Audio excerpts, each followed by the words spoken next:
Hey guys, what's going on? This is Andrew here today, and we're going to continue the new series that I like to call My Take on Gaming. In this video today, we're going to take a look at the Guitar Hero series and basically talk about it as a whole. I've been in the Guitar Hero community for almost a decade now, and I had the luxury of being able to experience every single game as well as play every single song from each one of those games. I feel like this video might be a bit long, so definitely be prepared for that, but we're going to be looking at each individual game in order. One thing to note is that we aren't going to be looking at the Rock Band series, DJ Hero series, any of the Guitar Hero mobile games, or any of the DS ports of the Guitar Hero games either. This video will be focusing solely on the console releases, so with that all being said, enjoy this video. I'm also not including Band Hero. Let's start off talking about the first game in the franchise, Guitar Hero 1 from 2005. When looking at this PS2 exclusive game, you will notice that a vast majority of the songs are covers. Some of the covers are good, and some of them are alright, and some of them are just downright awful. I actually am one of the people that likes this game as well as the setlist, and coming back to this game from time to time serves as an awesome challenge. Why is this game a challenge exactly? Well, this game has a terrible hammer-on / pull-off engine, and the easiest way to go about that is to simply strum every note, which most of the players who perfected this game actually do. Due to this terribly difficult and broken engine, this keeps a lot of players from liking the game. Also, to some, this game just feels unplayable due to the lack of a hyperspeed option. A lot of players back in the day used to do this thing called the towel trick, where essentially they put a towel over the TV to cover part of the fretboard, which gives the illusion of hyperspeed. Those who love a challenge from an insanely difficult engine have this game as their go-to, and some players push the game past its limits by putting custom songs that are far beyond the difficulty of any song in this game. By the way, people have released versions of this game where hyperspeed is enabled, basically. Next up, we have Guitar Hero 2, a game that came out only a year later in November of 2007. This game had some major improvements over the last entry in the franchise, and those improvements included a much more feasible hammer-on / pull-off engine, an increased setlist size, as well as, in my opinion, an overall better setlist. There are two major songs on this game that caught the attention of the general public, and those songs happen to be a cover of Freebird by Lynyrd Skynyrd in the main setlist, and an actual recording of Jordan by Buckethead that would be in the bonus setlist as an unlockable song. Where I don't see Freebird as one of those songs that holds up very well is what brings people back to the game nowadays, but Jordan is still a song that is looked at as an amazing accomplishment if you were to go back, pass, and potentially FC it. This song involves fast trills, which gave birth to the concept of tapping, as well as awkward sweeps with awkward strums. Combine all of that with an engine that isn't very forgiving at all, and you possibly have the hardest song to FC in the franchise to some people. To this day, I still haven't even FC Jordan Solo B on GH2 despite having a 200% speed section FC on Clone Hero. Another big thing about this game was looked at as a major handicap was the awful strum limit that made various songs extremely harder than if you were to do it on any other engine. This engine made songs such as Beast and the Harlot, Miserlou, and Six a major challenge, as well as making Trogdor an impossible task if you play on an NTSC PS2 or any form of an Xbox 360 due to the strumming going above the limit. The only way to get the song FC would be to either have a PS2 from the PAL region or limit the game to 50 FPS in an emulator, or buy a copy of SWAT Magic to set your PS2 to run in PAL mode, which not all TVs are unfortunately compatible with. Unfortunately, my HD CRT isn't compatible, but my monitor is. Despite the negativity I just spewed, this happens to be my favorite alternative engine to playing custom songs. Over the years, the community has done great things, and just recently they released a modded version of the game called GH2 Deluxe, in which they removed the strum limit, allowed you to increase the hyperspeed to faster speeds, and included a built-in speed hack for the songs, just like they kind of have on Clone Hero. Overall, this game was an awesome game despite its flaws, and it still is one of my favorites today.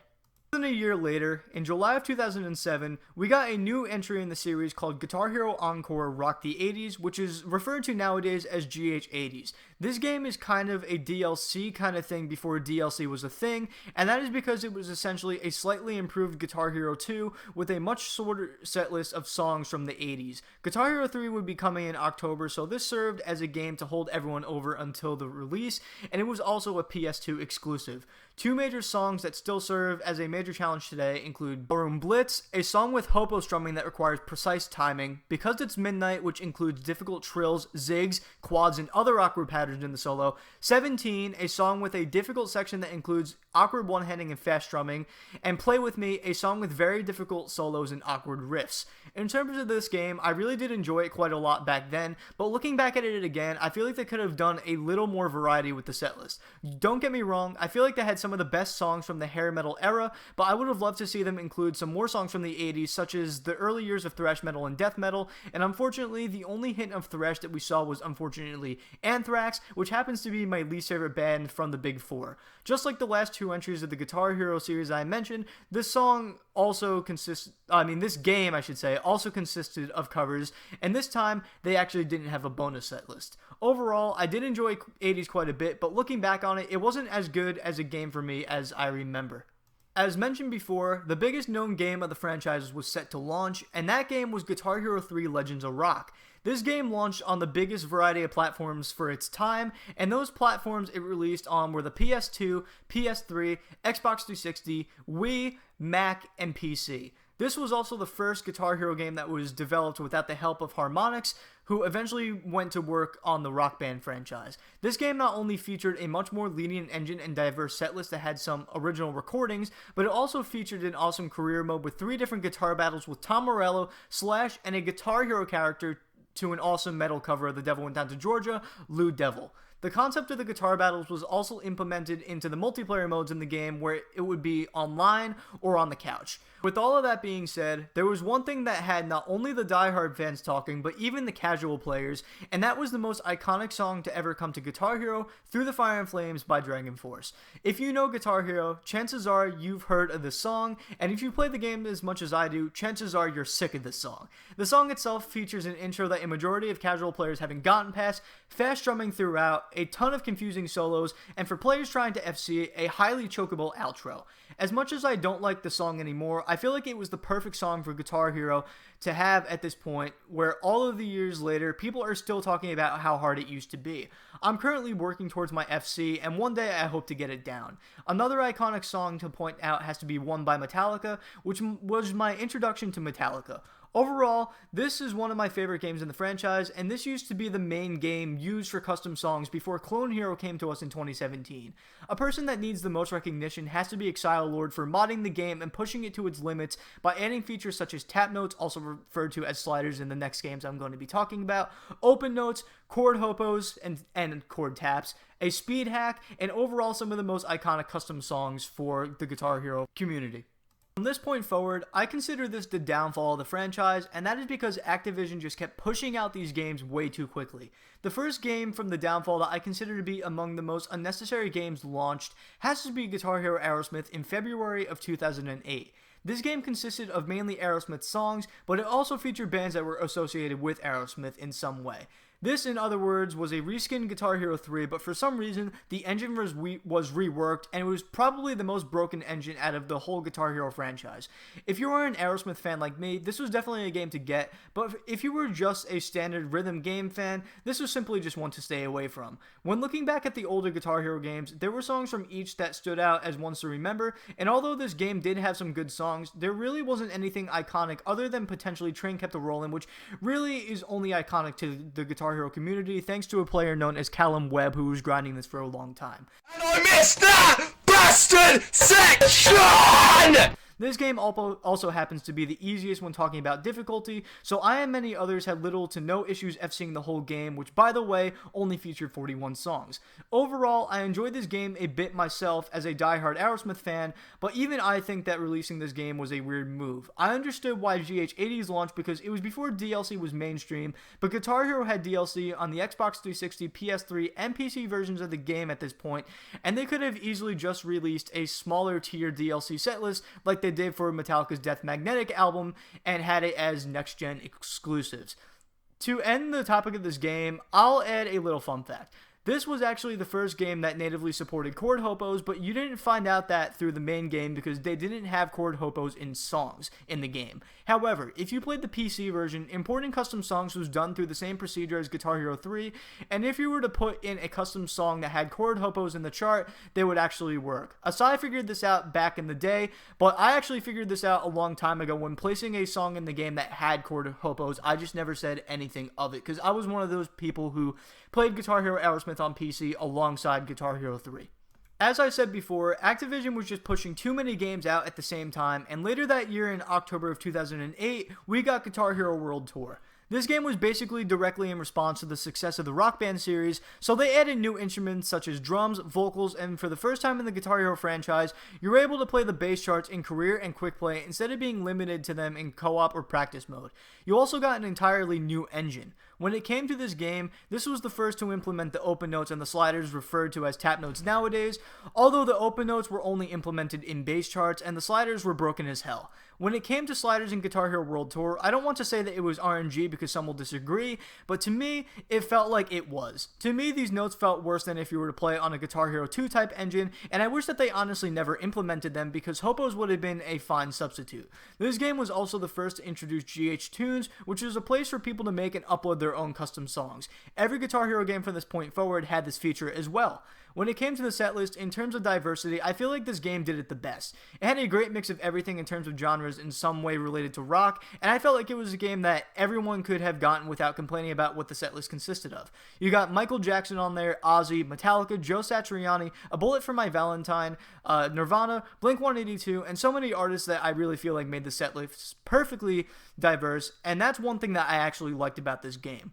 One thing to point out, as I did with Aerosmith though, there wasn't a song that stood out as an iconic song to make this game memorable. Overall, I actually loved this game quite a lot, and although it wasn't my favorite game in the series, it served as my entry into the Guitar Hero franchise. Before I jump into the next game in the series, I'm going to give a little fun fact like I did for Aerosmith. Other than the fan-made Clone Hero game, this was the last Guitar Hero game to ever be launched on PC. 2009 was the big year for too many Guitar Hero launches at a time, and the first of those games to be launched was another artist's version of the game, Guitar Hero Metallica, in March of 2009. This game essentially had the same concept as Guitar Hero Aerosmith did when comparing it to GH3, in which it was a DLC type game based off the previous major hit game with a shorter setlist. Essentially, it was a reworked Guitar Hero World Tour that was focused on Metallica while also featuring artists that were associated with Metallica such as Slayer, Anthrax, Merciful Fate, and many more, and this setlist contained 49 songs. Comparing this to World Tour, the engine was quite a bit better, and they worked on the sliders to be a bit more feasible, and the engine overall felt much less broken. The game itself had an awesome setlist if you were a classic thrash metal kind of guy, and this was the game that turned me into a diehard thrash metal fan. Overall, it was a great game, but I still feel the same way about it as I do with Aerosmith, where I believe it would have just been fine to have it as DLC to Guitar Hero World Tour. Only 3 months later, arguably the most hated game in the franchise launched in June of 2009 called Guitar Hero Smash Hits. This game was meant to be a look back at the classic Guitar Hero games such as Guitar Hero 1 all the way to Aerosmith. Just like with Metallica, this had a reworked version of the Guitar Hero World Tour engine. This game featured remastered charts of the big songs from the previous games, and the most iconic chart to be remastered had to be Through the Fire and Flames. When it comes to this game, I really don't understand what the point of releasing it was. Normally when you get a game consisting of a collection of remastered content, it's years after the other games were announced, and most of the time it is a whole console generation away. With this game, Aerosmith had literally only come out a year prior, Guitar Hero 3 was still selling like crazy, and the Guitar Hero franchise was only 4 years old at this point. Yes, I know Rock the 80s and Guitar Hero 1 were PS2 exclusives, and GH2 wasn't on the Wii, and this gave the later players the experience to play those songs, but why not re-release those games on next-gen consoles at the time instead of putting out a game, which by the way also came to PS2, to have songs that we already had in previous games. Once again, this should have been a DLC setlist if they weren't going to re-release the games. Overall, I'm one of the very few people who actually enjoyed playing the game, but I'm not afraid to say that there was literally no reason for the release of this game. Another 3 months go by, and my least favorite game in the franchise was launched, Guitar Hero 5. This game was a brand new Guitar Hero game featuring a brand new engine and 85 songs. At this point, this was the third Guitar Hero game to be launching in 2009, and not many people jumped on board for this version. I understood why they put a number in the title of this game because it was probably meant to signal a new engine, but I never knew why they decided to put it as 5. This really meant that World Tour was technically GH4 by their logic, and by calling this Guitar Hero 5 with no name after it, it kind of looked like it was just another release, and it didn't really stand out. To this day, I really don't know what made this game special, and where the setlist did have some great songs without a doubt, it for some reason gave me a weird vibe compared to the other games. I don't know, I could just never play through this game without getting bored immediately. This could just be me, but then again, I've never heard anyone talk about Guitar Hero and mention this game as one of the games they played. Like I said, some songs were good, but some songs featured just didn't make sense to be in a Guitar Hero game since they were mainly focused on another instrument but charted on guitar. Major examples included 21st Century Schizoid Man's sax solo, Scatterbrain's keyboard solo, and 90% of Sympathy for the Devil. This game debuted the chord hopos, but overall, the entire engine sucked in every single category. I don't know how Guitar Hero could have possibly gone this route after making such an awesome engine with Guitar Hero Metallica or 3, but somehow they managed to do it. Overall, I really didn't like this game at all, and I never bothered to go for the full game FC considering I probably would have died of boredom before getting halfway through the setlist. If you want to include Band Hero in the Guitar Hero discography, I guess you can say that there were 5 Guitar Hero games launched in 2009, but I'm not including that game since it's not called Guitar Hero. The same goes for DJ Hero. So finally, we get into December of 2009, and we are met with the 4th game of 2009, and actually, that is one of my favorite games in the franchise in terms of the engine and the setlist, and that game is another artist-themed game known as Guitar Hero Van Halen. Instead of using a version of the Guitar Hero 5's engine, this game for some reason used a reworked version of the World Tour engine, and it played similarly to Guitar Hero Metallica. This time, it had 44 songs and a much brighter theme. Just like with the previous artist-themed games, this also featured other artists that associated with the main band. This game was actually really good, and I feel like this was the best engine from the Guitar Hero franchise. In terms of the setlist, this was one of the most difficult games consisting of intense songs like I'm the One, the most iconic song in the game in terms of Through the Eyes of the Guitar Hero community, Spanish Fly, You Really Got Me, Painkiller by Judas Priest, Hot for Teacher, and Eruption. In my opinion, the way that this game felt is what World Tour should have felt like, and I wish that both this setlist and Metallica's setlist were featured on World Tour, but with this engine. Overall, I'm not upset that this game launched at all because it was really good, as well as it being my introduction to Van Halen, but as I said for other Artist Series games, this should have been released as DLC. One fun fact before jumping into the next topic, this was the last Guitar Hero game to be launched on the PS2. Where this isn't the last game in the Guitar Hero franchise, I and many others in the community consider it to be. Less than a year later, in September of 2010, my favorite game in the franchise, Guitar Hero Warriors of Rock, and sometimes referred to as Guitar Hero 6, was launched. This game had a much improved version of the Guitar Hero 5 engine, every game mechanic from the previous game, a way to import your setlist from other games, an awesome career mode with power-ups, concepts, and boss battles featuring 3 songs from Megadeth, and another Dragon Force song, Fury of the Storm. In terms of this setlist, I'd say that it closely resembles the tone of Guitar Hero 3's setlist, while also adding heavier and darker songs, such as those by Five Finger Death Punch, Hard to See, Slipknot's Psychosocial, Pantera's I'm Broken, Slayer's Chemical Warfare, and so much more. My favorite thing about the setlist has to be the inclusion of 3 Megadeth songs, Sudden Death, This Day We Fight, and Holy Wars. This band became my favorite of all time thanks to this game. In terms of the engine, this was a huge step up from Guitar Hero 5, but one thing that stayed from the last game had to be the terrible strumming engine. I'm not sure why the strumming engine was so bad, and it definitely didn't fit well with this game, considering it had such fast strumming songs such as Ties That Bind, Chemical Warfare, Sudden Death, and a few others. When it came to hopos, this engine probably had the most forgiving one, but when it came to taps, although they felt the best on this engine, they still were very much off and definitely felt like you needed luck to hit them in a lot of cases.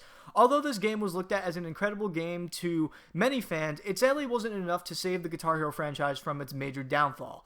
Overall, I love this game so much. Not only did the devs do an amazing job with it, but the community also made incredible custom songs for all the versions of the game. Meaning, basically, that they came out with the custom songs on PS3, Wii, and Xbox 360. Now, one thing I want to make a little complaint about, it has to be that they didn't have an unlock all songs cheat code that was present in all the other games, and it basically forced you to play through the career set list. So I'm not really sure how many people picked this up and put it down right away, but I feel like this game could have done a lot better if they at least included that option, but I'm not really sure about that. That's kind of just a claim that's coming out of my ass. So the last thing I'm going to say is I wish the servers were still up for GH Tunes, because some of those songs were masterpieces and there's really just no way to access them anymore. At this point, Guitar Hero and Rock Band were pretty much dead. Activision had pulled the plug on the franchise, and none of us ever expected to get another version of the game. I'm not going to be talking about Rock Band 4 here, but I am going to be talking about Guitar Hero Live. Over 5 years after the launch of Warriors of Rock, we finally got our new Guitar Hero game, although this one was a completely different look at what Guitar Hero was. Guitar Hero Live gave birth to the 6-fret guitar concept, as well as a whole new look at Guitar Hero and how it was looked at. This game was also launched on the biggest variety of consoles in the Guitar Hero franchise ever, including the Xbox 360, PS3, Xbox One, PS4, Wii U, and iOS. I personally was not a fan of this new look, but I thought it was cool that they were trying to be innovative rather than release something bland like they did with Rock Band 4. Basically, the concept of the game was that you played as a cover musician and played live with multiple different groups for each setlist. The only annoying thing that there was no cheat codes to unlock all songs, and it forced you to play through the boring-ass career mode. I honestly thought it was boring. Not everyone did. My least favorite feature that was included in the game was something called GHTV, which had an extremely broken leaderboard system and a strange way to play the Guitar Hero songs. I really didn't care for GHTV. I pretty much skipped it. I put the game down really fast. Overall, I have basically nothing else to say about the game. I honestly hated it. In terms of content for the 6-fret guitar, though, the Clone Hero community has done a ton more than Activision ever did. So based off of every game that I just reviewed, what is my final take on the series? I feel like it started off really strong with quite high quality games, but I feel after Guitar Hero 3, things really went downhill. It's not that most of the games launched after were necessarily bad. Hell, a majority of them were incredibly made, but there were just too many of them. The thing that could have solved all this was just making the filler games DLC in the end. When I say filler games, I mean the Artist Series games. If they were to launch the filler games as actual discs, they should have just gone for to do that on the PS2 and the Wii. I know what you guys are thinking. That would take away the engine improvements, right? Wrong. They could have added patches to the Xbox 360 and PS3 versions of the game with World Tour, and the engine improvements could have just been added to the PS2 and Wii copies of the artist-based games. To end off my take, I have to say that I don't think this game could have ever been revived by Activision, no matter what they did. If they would have made it closer to the original version of Guitar Hero, just like Rock Band 4, it still wouldn't have sold well.